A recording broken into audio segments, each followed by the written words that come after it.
Good afternoon, everyone. Apologies for the delayed briefing. The Tynwald sitting went on a bit longer. Today's briefing takes place on International Nurses Day, and so today our focus is all about nursing. The 12th of May 2020 is the 200th anniversary of the birth of Florence Nightingale, someone who earned her fame as a frontline nurse in the Crimean War and is revered as the founder of modern nursing. She helped professionalise the role of nurses and set the early standards that we recognise today. She also established the Florence Nightingale School of Nursing, which also still exists today. I'm delighted to welcome back our Director of Nursing, Kath Quilliam, who will talk about Florence Nightingale's legacy and its relevance today. The Lady with the Lamp is how generations of school children have learned about Florence Nightingale. But that, as Kath will tell us, is only part of the story. But first, the latest daily COVID-19 statistics. The total number of tests undertaken stands at 3,853. The total number of concluded tests stands at 3,818. The number of outstanding test results is therefore 35. The total number of confirmed cases now stands at 331. That means there has been one new case since yesterday's update, and there are now 36 active cases. The history book's portrayal of Florence Nightingale moving among injured men in the field hospital got me thinking about the stereotypical images of nurses. Traditionally, we see them as devoted professionals with a great capacity to care for others, kind and patient. These qualities are important, whatever the circumstances, but it's worth reflecting on how the public perception of nurses has changed over the course of the last few months. Battle imagery is often used in relation to the coronavirus pandemic. So nurses are frontline troops in the battle with this deadly virus. In their personal protective equipment is their line of defence. Their determination to defeat the enemy, their main weapon. Two of the most memorable images from the coverage of COVID-19 have been of nurses facing up to the challenge.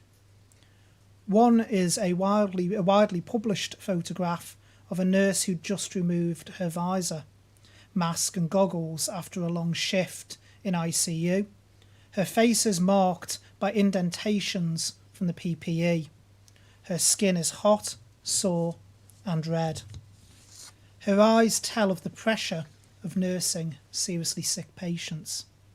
She is heading home, but already preparing for more of the same the next day. The second image which caught my eye is a cartoon type graphic in which the virus, portrayed as a towering red sphere covered in those familiar protruding clumps, is shown mouth wide open, roaring at a nurse who is calmly looking up to it, taking it on. Such images will stay in people's minds forever. That's because without words, they tell the story of how healthcare workers, so often taken for granted, are now recognised for taking on an extraordinary challenge. The work that they are undertaking is relentless, hard-going, and not without risk. But most of all, these images convey the qualities of outstanding courage, perseverance, determination, and professionalism. They have increased our awareness of the expertise nurses bring to the job, the practical skills and mental strength required day in, day out, and how they have risen as individuals and as a profession to an unprecedented challenge. Nurses are getting on with the job, and we admire, respect, and thank them for that. Part of getting on with the job has been dealing with change. Nurses across all spheres have been asked to adapt swiftly to a global pandemic, the like of which many never expected to see. As we've reorganised our health services, many nurses have switched roles or been asked to work in different areas with new groups of patients. They've changed their working patterns, become part of new teams, found new ways of doing things, and in some cases, taken on new responsibilities in less than ideal circumstances. They have played a key role in achieving our overall goal as an island community, preventing the health service from being overwhelmed. Adapting to change will be key in the next stage, when we begin to turn back on those services we had to stop while we dealt with COVID-19. Naturally, there will be a wave of demand as appointments and treatments resume for our patients. Once again, nurses will be on the front line helping to meet this demand, and once again there will be hurdles to clear and complex issues to face. The new normal is often talked about in the context of things not returning to the way they were once the pandemic is behind us. This is certainly true of our health services, and our nursing corps will be in the vanguard of that new era. I will now hand over to Kath Quilliam, our Director of Nursing, for her thoughts and reflections on today. Over to you, Kath. Good evening, and thank you, Minister. Today is International Nurses Day, a significant event for nurses on the Isle of Man and around the world. It is held each year on May the 12th to mark the anniversary of Florence Nightingale's birth, and this year is special on her 200th anniversary. The founder of modern nursing, Florence Nightingale, has been the inspiration for generations of nurses over 2 centuries, and she remains so today. I want to dwell for a few moments on her legacy because it has a fascinating relevance for the profession today, and as we deal with the global health emergency. Commitment, compassion and care for patients were the essence of nursing when Florence tended the wounded soldiers in the Crimea in the mid-1850s. These qualities haven't changed and are displayed daily by our nurses in the health and care system. But Florence was much more than the lady with the lamp, as she's often portrayed. She was a serious academic who used her intellect and fierce sense of justice to bring about far-reaching reforms to the health system in the UK, saving countless civilian lives. In education, Florence Nightingale excelled in all subjects, but above all, mathematics. Her passion was statistics, and she is acknowledged as one of history's most important statisticians. A woman imbued with humanity and a sense of duty, but driven by data. She used the data she collected to find the causes of problems and to campaign for the resources to solve them. Her data showed that soldiers in the Crimea were dying of preventable diseases caused by infected water supply, rather than from their battle wounds.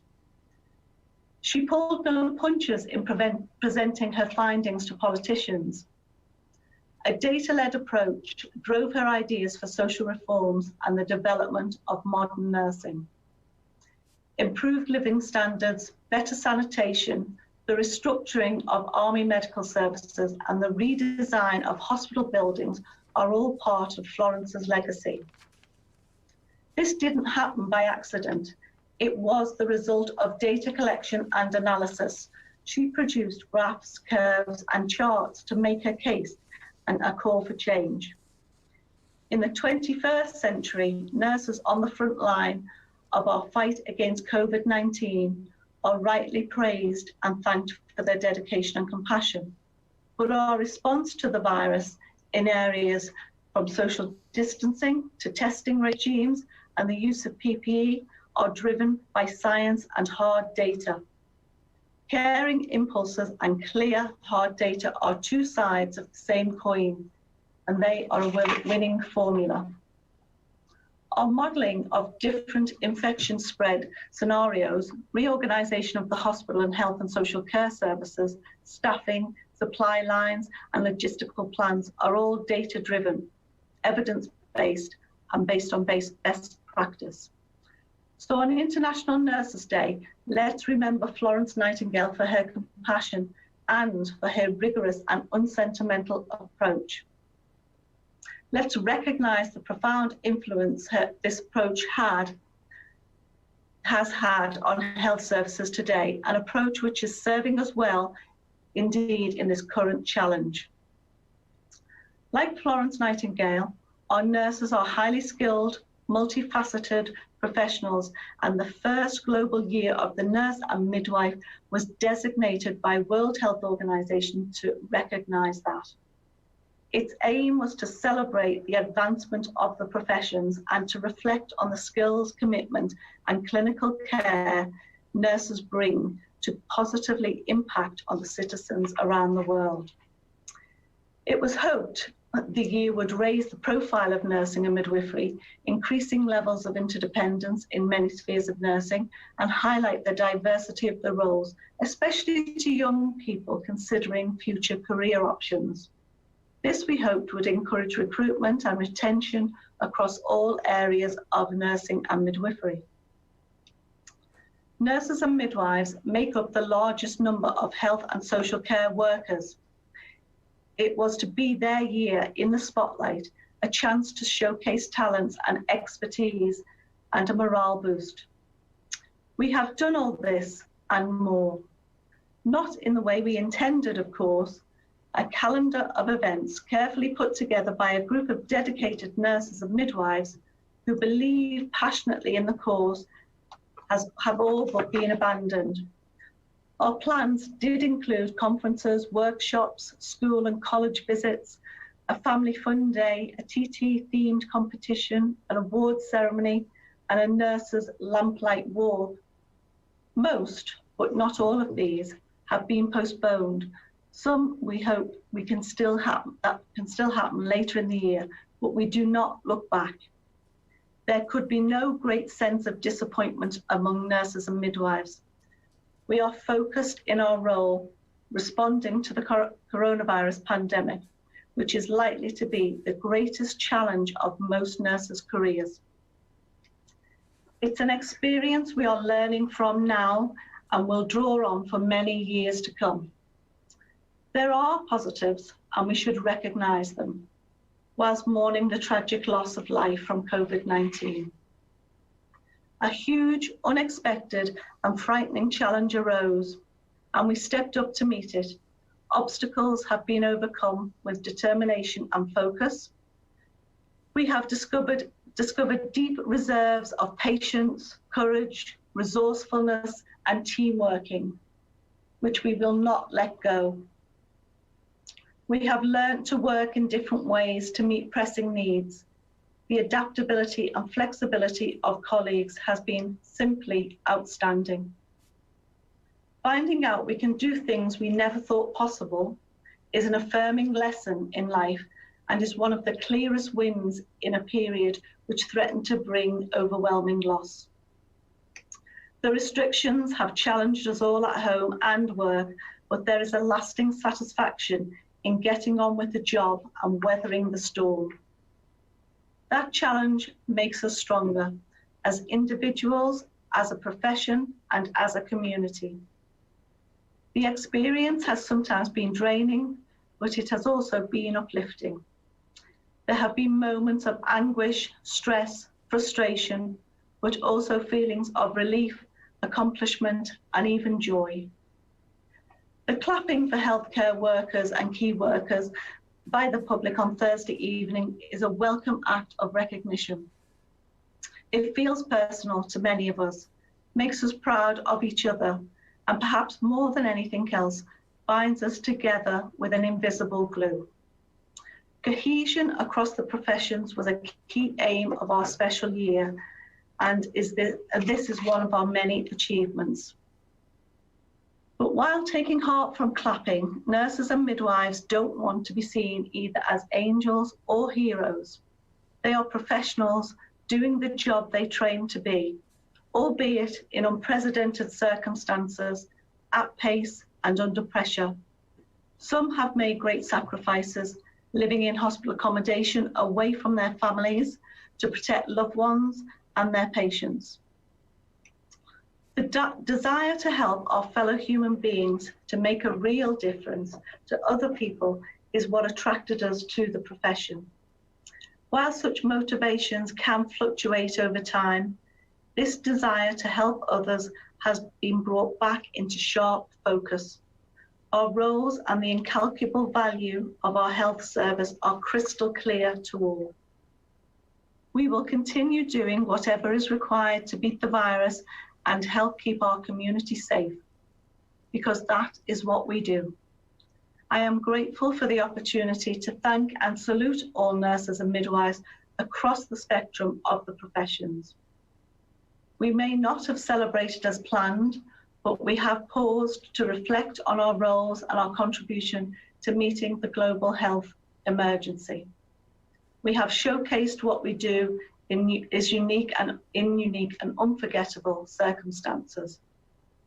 It is turning out to be a year none of us will ever forget. Thank you. Thank you very much, Kath. And of course, as you've rightly reminded us, not only is it International Nurses Day today, but it's also the year of the nurse and midwife this year. And I don't think at the start of this year any of us could have possibly imagined the stresses, strains and sacrifices that those in the nursing profession would have had to make this year.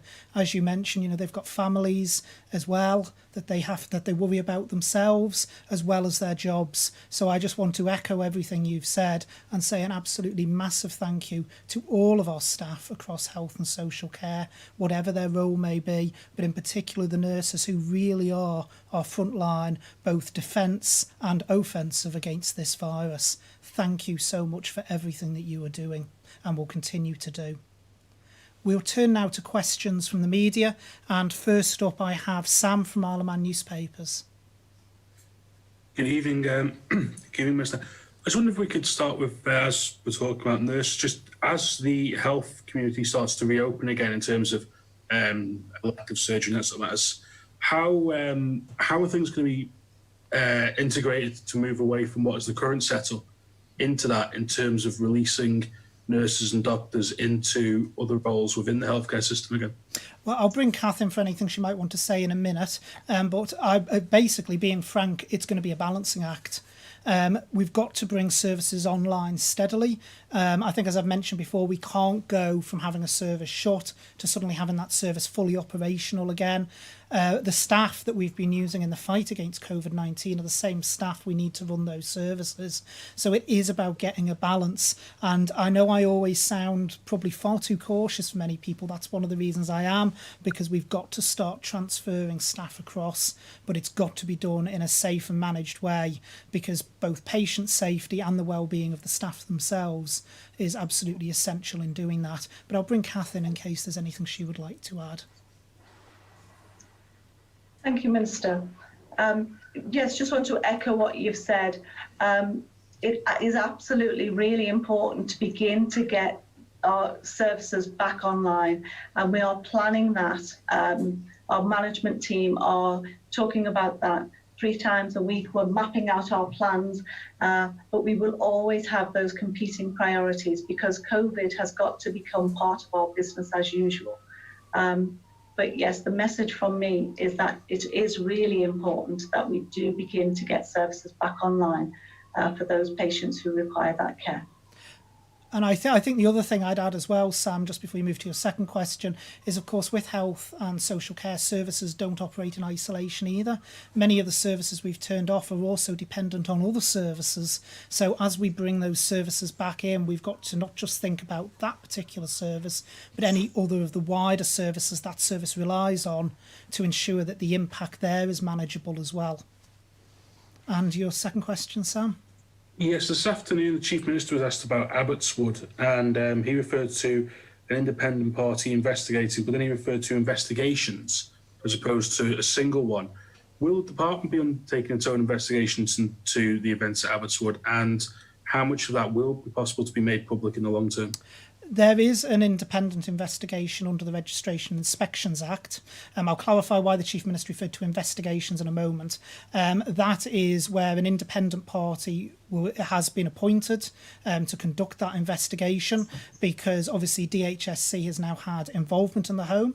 So myself as Minister and the senior leadership group thought it was only right that we allow an independent party to conduct that, which is allowed under the Act, and that has been through the Attorney General's chambers for oversight. The reason the Chief Minister referred to investigations is obviously the safeguarding issues involved as well, and we have a separate safeguarding board on the Isle of Man, and there will obviously be investigations from the safeguarding side as well. So that's why the Chief Minister referred to investigations rather than investigation, because of the way it's split across the different bodies. In terms of public, sorry, I nearly forgot about that. In relation to R&I investigations, my understanding is they generally are made public. So personally, I would expect the end report to be made public as much as it possibly can be, but I would expect it to be a public report. Thank you. Next up, I have Tim from Manx Radio. Fastyr good evening, Minister. Just still on Abbotswood, I know 7 patients were transferred out today and there's more to come tomorrow. And I know it's down to the lease, but we've had a few of the families of people still there on today. One described his mum being as scared stiff this morning about being moved out, and another describing it disgraceful to treat people in their older years this way. Are you happy with this situation as it is? It's the best you can offer. Tim, I'm far from happy with the situation. I think, as I stated yesterday, the ideal solution would have been to keep the residents precisely where they were, but we were unable, as I mentioned yesterday, to agree a lease with the building, with the owners. We can't operate out of a building without a valid lease in place and agreement over certain works that needed to take place as well, which also had not come to a satisfactory conclusion. So we had to make the choice that in terms of our duty of care to those residents, they needed to be moved. The absolute ideal solution would have been to leave them where they are. It is deeply unsettling. Abbotswood is those residents' homes, and many will have been there for quite a long time. So it will be unsettling for them to move. And in an ideal situation, we wouldn't have had to, but we got to the point where the department believed that in order to actually comply with our duty of care to them, that was the solution that we had to go down. And we've seen today and the past couple of days new cases in Wuhan, 100 new cases in South Korea in the nightclub area. Germany, new cases have nearly tripled today. So we know the dangers of easing the lockdown, but we're in a unique situation in some ways with relatively low numbers. And I'm interested in the comment now, we've got to live with it. But is it possible that we could try now a policy of eradicating COVID-19 on the island? Or is that just impossible? I'm thinking that would then lead to the economy being revived, and obviously that helps the NHS survive too. Being blunt, eradication would be a dream, but unfortunately it is a dream. This is a virus, and until we've got a vaccine against it, eradication really, to be frank, is off the table. The only way you would even possibly be able to consider eradicating it on the island is if you locked everyone up for 21 days to make absolutely sure not only have they got over the incubation period but over the virus itself, and you shut the borders completely so nobody came in or out of the island. That would be the only way you would ever guarantee a complete eradication. So nothing in, nothing out, and that complete and utter lockdown with nobody moving for 21 days. That's not practical. With a virus, there is going to be low levels of it in one way or another. And you've mentioned there about what they've seen in Germany, what they've seen in Wuhan slightly, although that's a bit lower, and South Korea. This is why I do always sound like a broken record. It's very easy to slip into complacency mode. It's very easy to see us as bumbling along the bottom of that graph that keeps being shown of getting one case here, one case there. But I have to emphasise again, the reason we're in that position is because of the actions and the steps that have been taken. It's not luck, it's not chance. That is what has allowed us to be in this situation. So what we need to do is ensure that anything we do, we introduce changes gradually, we pause, we reflect, we looked at the impact of those changes, and then we move forward to the next step.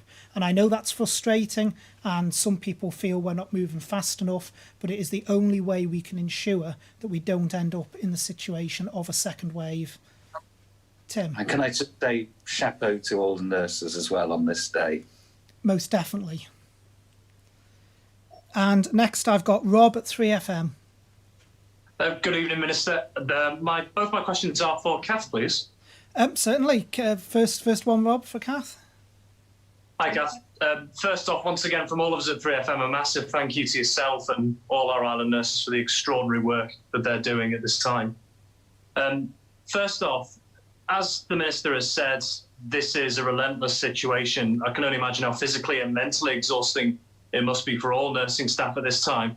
I think this has come up in the past, but now that we're however many weeks into it, what sort of physical and mental support's available for nurses if they need it, if they feel sometimes that they could be feeling the strain of just a sheer amount of work that they have to go through? Yes, we've done a number of things. Obviously, we've got our own occupational health department, but we've got a health and wellbeing service, which we've relaunched. We're advertising that. I've introduced 2 new matron posts. That was at the end of March.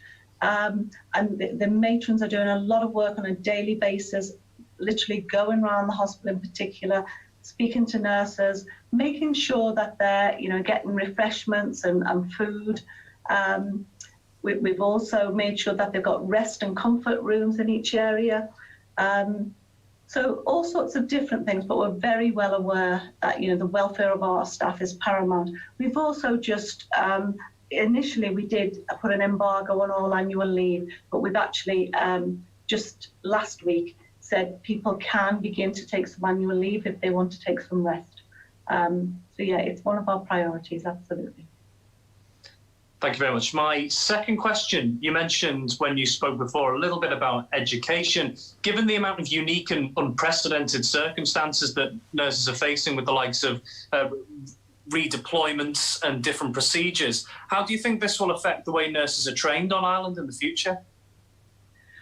Well, as you know, we've had nurse training for a long time, and I've actually got the students back into their placements because we did suspend student nurse training for about 6 weeks, I think. Well, maybe it was a bit less than that. But we have started them back into student nurse training on the 1st of May. I thought that was really important for planning long term.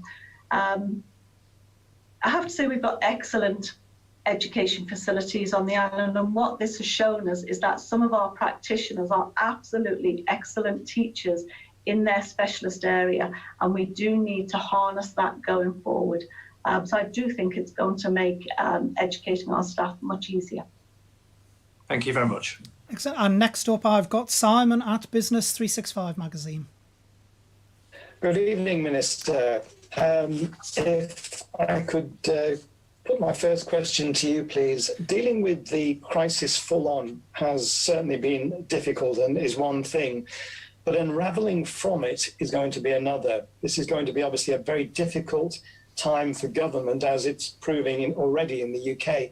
Are you confident that you can keep the public on side throughout this process? I think we can. I mean, there is obviously frustrations out there, but I think what's important is communication, just as we're doing now with these press conferences. These press conferences, as far as I'm aware, are pretty new innovation for the Isle of Man each day, for us to be going out with the with the message. It's really innovative for us. And I think it's important and an opportunity for you guys in the media as well to question directly the ministers such as myself on what the latest thinking is and where we are going, and having that ability to challenge, because we are in exceptional times. It is going to be difficult to unravel. I think I stated at this podium last week that actually shutting things down is easy. Reopening things is where the hard part comes in, and doing it in a managed way so we don't end up with a spike in cases. So yeah, I think it is going to be exceptionally difficult, but the key You're not going to please everyone, I should say, Simon. Every decision government makes is going to upset someone somewhere. But what's important is communicating why that decision has been made so people can understand the direction of travel. And of course, we've got the Stay Safe medium-term strategy that we recently released, which is a good read for anyone who wants to see the direction of travel going forward.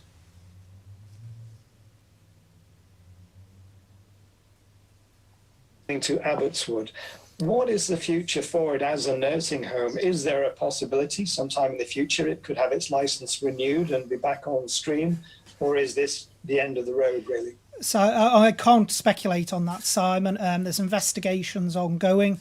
We will have to see what comes out of those investigations.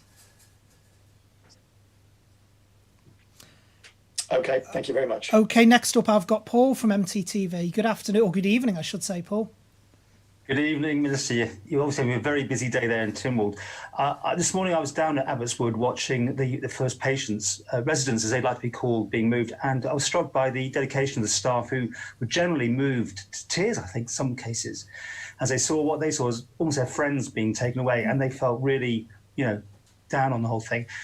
You sort of chastised me yesterday saying you wouldn't be doing things in the media, you want to make sure they knew themselves. I'm talking about relatives before anybody else. So it's interesting, I've got a letter, an official letter here which says, and I'll quote, "We learned about the Department of Health and Social Security's decision to move our residents out of Abbotswood via a press release on Saturday afternoon. Neither we nor our staff were given advance notice of this decision." Your comments, please. I assume that is from the owners of Abbotswood, then, the way you've just portrayed it. In relation to that, all I can say at this stage is that there have been constant conference calls between the Department of Health and Social Care and also the legal representatives of Abbotswood. That communication has been continuous and ongoing, and that's the only comment I can make at this point. Sorry, so you're not confirming or denying what I've just said there? There's independent investigations going on, Paul, and I've got to be very careful what I actually say while we've got investigations running with the home. What I can confirm is there has been continuous communication between DHSC and the legal representatives of Abbotswood over the various measures that have been taken. Because at the end of the letter they say they've lodged an appeal to the suspension of the registration and will be challenging the DHSC's actions. Is that what you're referring to?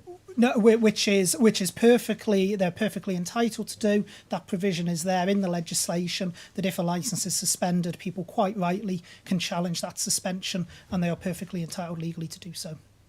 Thank you. Okay, so then next up I've got Josh from ITV. Thank you, Minister. Following on with Abbotswood, can you just go into a bit more detail into why the department couldn't agree on the lease that was put before you? No, I can't. All I can actually say in relation to that is we were offered a short-term and a longer-term lease, the terms of which were not value for money for the taxpayer and just could not be accepted on the basis of the terms offered. Okay, and in regards to the investigation, is there any kind of timeline, any idea of an end date on that at all?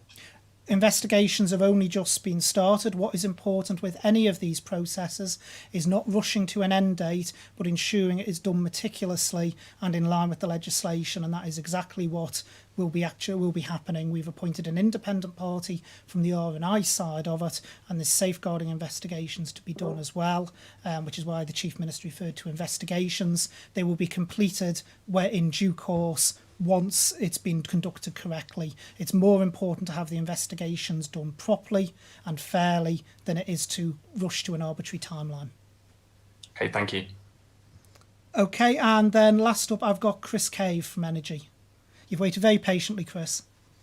Good evening, Minister. It was in the news recently that certain PPE bought by the UK government for NHS staff had failed safety tests. Could you confirm if and how protective equipment purchased by the Manx government is tested to make sure it's 100% safe?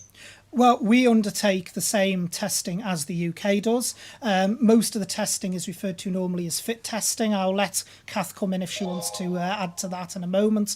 As far as I am aware, but I'll wait for Kath to correct me if I'm wrong, all the PPE that we've been ordered is up to grade. We did have about a month ago, I think, a stock of masks that weren't actually up to grade, but we were able to use them for other purposes because they failed the fit test. But we certainly are not in the position of the UK around PPE.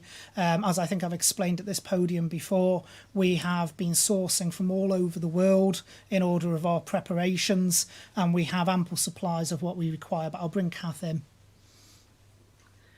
Yes, we have a team that are monitoring our PPE, ordering our PPE, checking it when we get it, and we use a range of companies to test out masks, gowns that we've had, visors that we've had, because clearly the safety of our staff is the most important thing to us.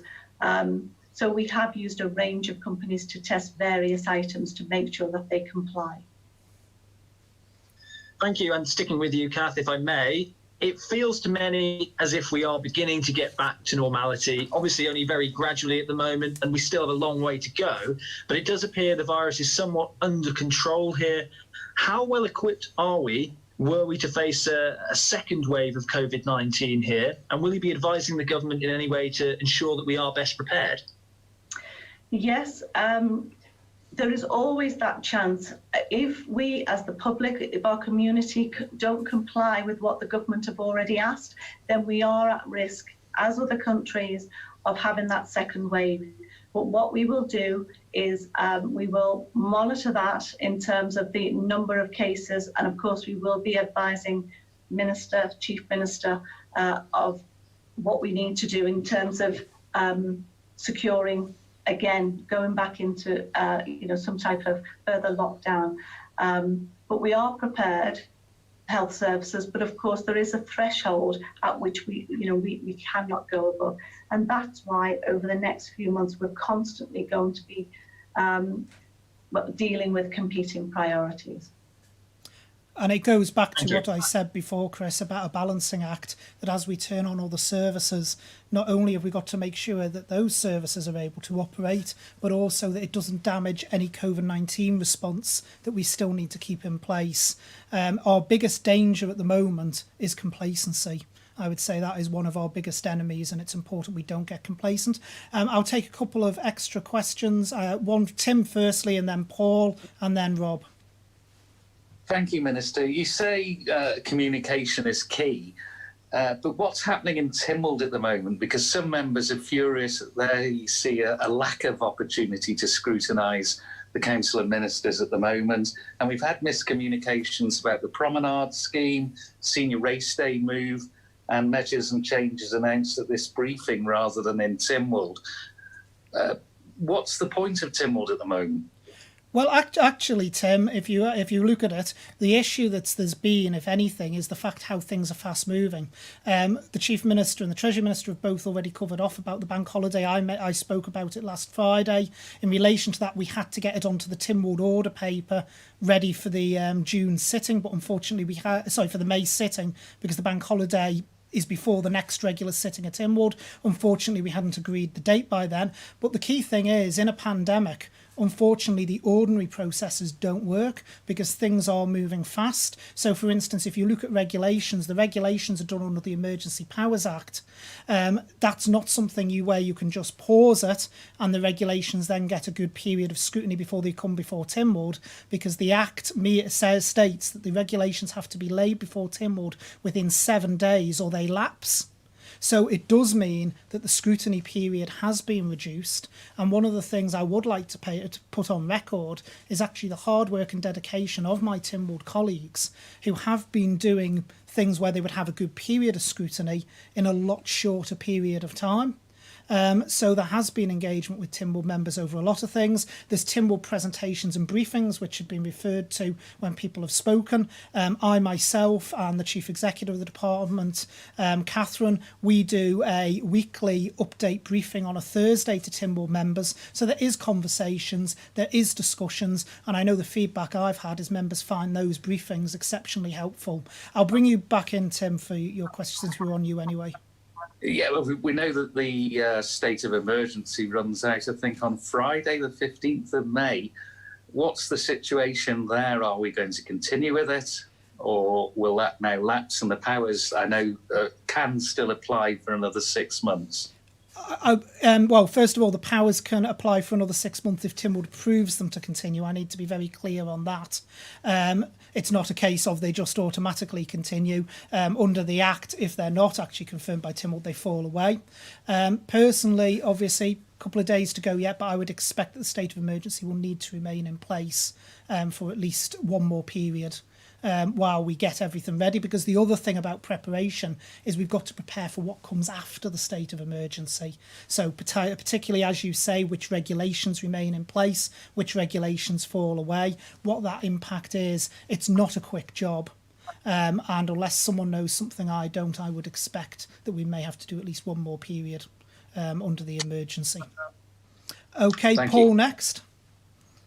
It's been left to me because I was waiting for somebody else to ask. Can you tell us more about this one new case, please? If it's nursing home related, or is it in elsewhere? But I don't have the full details of that particular case with me today at the moment. But the one thing I can say is it's not nursing home related. It is a community case. Thank you. And Rob, you had. Thank you. another one? Just one quick question regarding the PPE. We're looking at the possibility, of course, nothing's confirmed yet. We could see shops and non-essential retail coming back from next week, depending on the climate. And then after that, some businesses may be allowed to start returning. With regards to the PPE stocks, if these businesses require them for whatever reason, how well can our stocks cope with being able to supply them and our medical staff? Well, the first thing I need to say, Rob, is we won't be supplying them. They're private businesses. It'll be for them to source their PPE if that's what they require to keep their staff safe to operate. They will not be DHSC. I want to squash that straight away. While we may assist dentists if they come back online, as we've mentioned, at cost, we are not going to be doing that for the whole economy. It is just not practical for us to do so. And I don't know if Kath wants to add anything onto that. No, Minister, I think you've answered the question. Okay, well, thank you very much to our media partners, as always, and particular thanks for them waiting around so long for me to finish in Tynwald and get here. Florence Nightingale was a prolific writer of papers and studies, and also very good to quote from.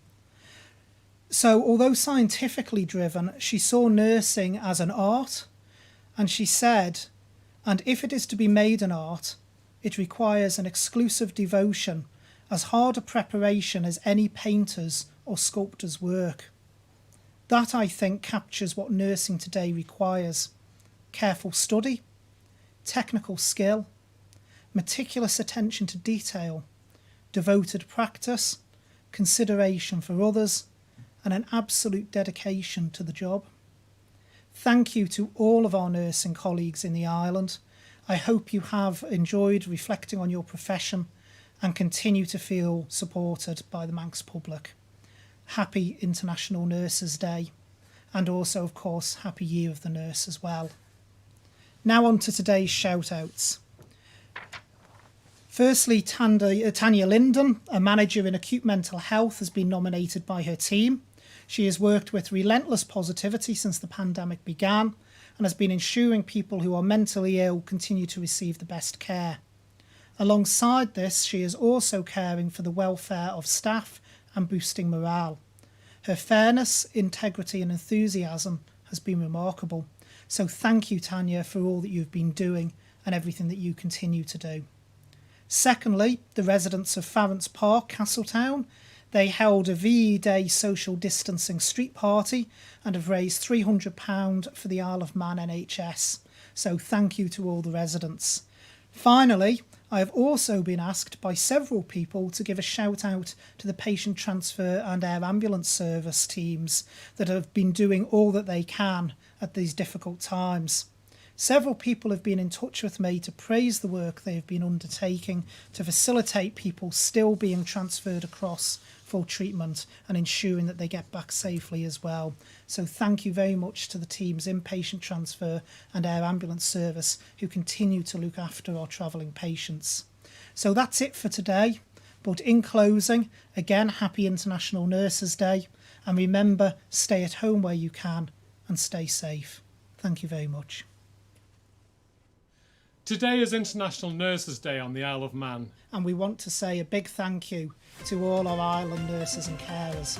So, To all our island nurses. For all our island nurses. To all our island nurses. To all your island nurses. To all our island nurses. To all our island nurses. To all our island nurses. To our island nurses. To all our island nurses. To all our island nurses. To all our island nurses. To our island nurses. To all our island nurses. To all our island nurses. to all our island nurses. To all our island nurses. To all our island nurses. To all our island nurses. To our island nurses and frontline service staff. To all of our island nurses. Thank you. Thank you. Thank you. Thank you. Thank you. Thank you. Wharf and Kirkmichael. Service. Thank you. Thank you. Thank you very much.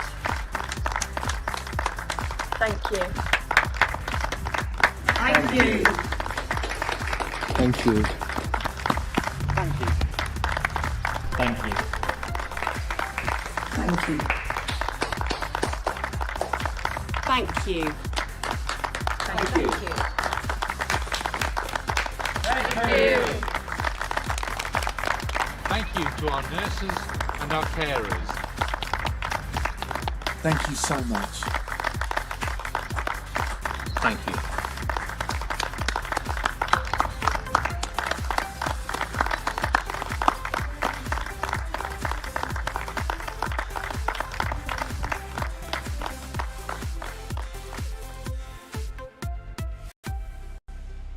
Boo.